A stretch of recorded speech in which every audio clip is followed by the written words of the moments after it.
Kain mga kadiskarte, good afternoon. Ito po ang ulam namin, pasabaw. Wala kayong makitang karne, no?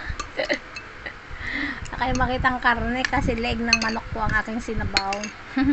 Leg ng manok. Leg ng manok. Importante magkalasa ng karne, tas may pasabaw tayo. Tapos lagyan ng malunggay at sayote. Tipid-tipid is the key. Na naman si madiskarting nanay. Ayan o. Importante may sabaw. May nutrasyon pa rin. May sustansya pa rin ang kakainin. Kahit liig ng manok ay aking tinola. Ayan. Tapos may konting karning baboy yan guys. Kasi may pansahog lang akong karne. May tira pa yun. Kinalo ko din yan.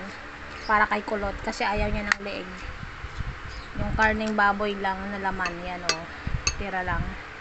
Then, syempre, di mawawala ang tirang bagoong kagabi na hindi ko naubos. Yan, may suka pa siya. Pampalasa din eh. Ganyan po. Nakatawid na naman ng isang meal namin ni Kulot. Talagang tipid na to guys. Importante may malunggay. Sustansya pa rin ang kakainin. So, mayroon naman kaming side dish dito ng fruits. Matalagang tinitipid ko si dragon fruit. Ilang araw na to sa rep. Ito last day na niya. May sugar at may milk. Ayan, yan ang pinaka dahil tinitipid-tipid natin kainin yan si dragon fruit.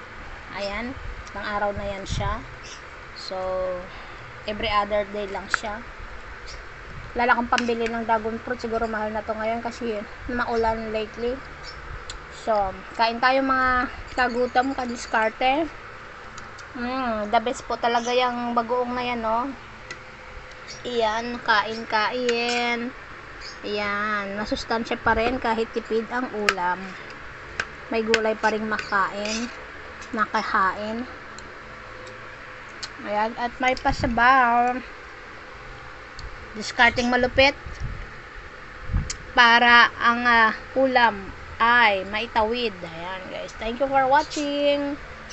Enjoy our meal. See you on my next vlog. Thank you so much. Bye bye.